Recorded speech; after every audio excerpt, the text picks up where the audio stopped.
Well, it's a lovely day today. It's cold, rainy, and pretty much icky outside. But I have my furnace running. I'm in the garage here, and I have a project.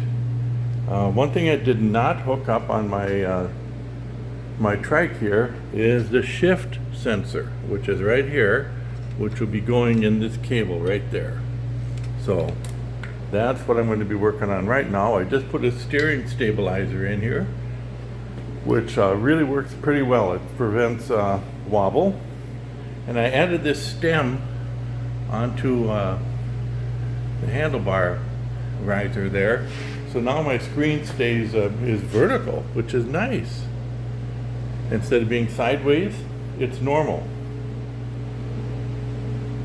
So that's much better, and I can rotate this in and out, however it fits my needs. So that's kind of nice, and I got to move the mirror to the left side there. I had it on this side, which is awkward, and it just doesn't work. Stabilizer went in real good. I kind of crafted up some mounts there for it, and that worked out just nice. And I got that. I had a Variabus 20-inch for my wife, and it was terrible. I didn't even want her to ride it. I was afraid she was going to kill herself on the thing. It was very unstable. Backward trikes are just unstable. This thing here, not exactly opposite. You can corner like crazy. This one has a wider stance. It's 27 inches, I think, maybe 28. That other bike was 23. Big difference. This has got the bigger picnic basket on the back. Brand new bike. This is brand new. The guy had knee surgery. He thought he could ride the thing. He didn't know what he was doing.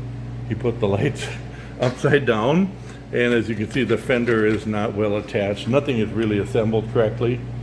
So I have to, in fact, the front fender never got put on. I have it over there on the bench. So I'm going to finish getting this thing put together right.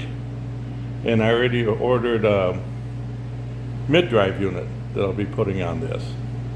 And it's a single speed, and the mid-drive I think is going to work out really good, especially seeing as it's single speed.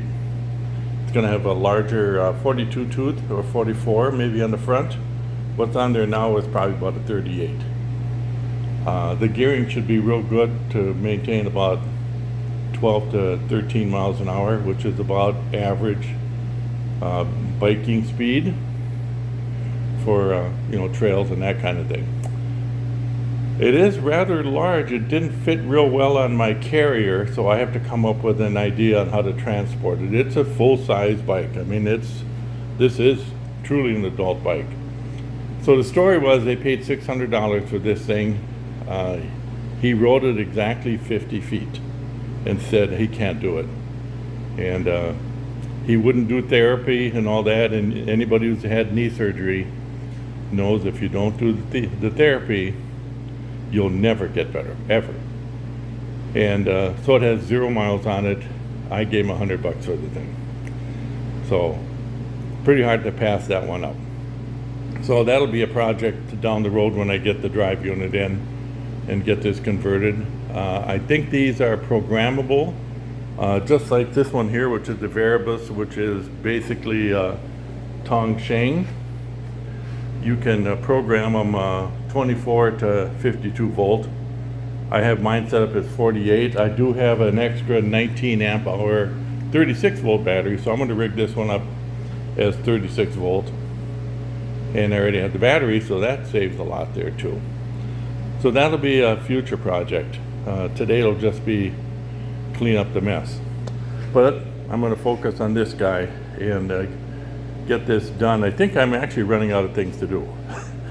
One thing I did here is right here I taped these off. I'm going to find some caps that I can put on those wires. But I got rid of the brake lever sensors. They don't make any sense. I don't know why you would have brake lever sensors. I mean, I had them hooked up, and I've got them hooked up on all the other bikes that I did, these other trikes. But it's kind of dumb because the instant you stop pedaling, the motor stops. it coasts for about 1/8 of a turn of the sprocket, but it stops right away. By the time you grab the brakes, the motor's already offline. So I don't know why you would even need those sensors unless you plan on pedaling as you're braking, which makes no sense. It's like driving your car with the accelerator down and the brakes. Kind of the same thing. So I got rid of the brake sensors, and it just neatens up the wiring a little bit. But I thought the shift sensor would be a good thing to install because I've been purposely stop pedaling, shift, then pedal, and then shift, and kind of working my way around doing it that way. So we'll see how this works out. So that's the project I'm going to attack right now. Well, that was a pretty easy project. As you can see, the sensor is in place right here. You basically just pull the cable out, cut the housing. I cut about 2 inches out of the housing because the end of the cable is a little frayed. So I had to clean that up a little bit. And it does have a little light. As you can see, it's blinking red. Every time you shift, let's see if it'll do it. Notice how it turned green? That means it killed the motor for that instant. The same is true with the sensor for the speed. You see it flashes green every time the magnet goes by. So it's kind of a good indication that things are working. So I got the derailleur resynchronized. That all went real good. This whole thing took about 15 minutes. So that should be pretty good. And as you can see, everything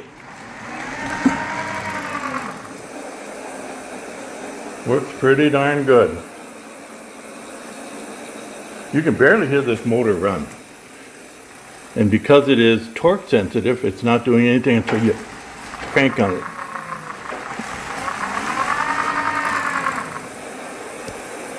And as you can tell, as soon as the pedal stops, the motor stops. So that means the brake sensors really aren't required. I'm done. There's really nothing else I can do on this bike, except I have an extra battery coming. I'm going to put the mounting shoe on top of here. And anytime I go on a long trip, I will just bring that battery, clip it on there as a backup. I did use trailer wiring. This is a regular 2-terminal trailer plug-in, trailer light plug-in for the battery because I couldn't find the regular connector readily available. These I could get at any hardware store.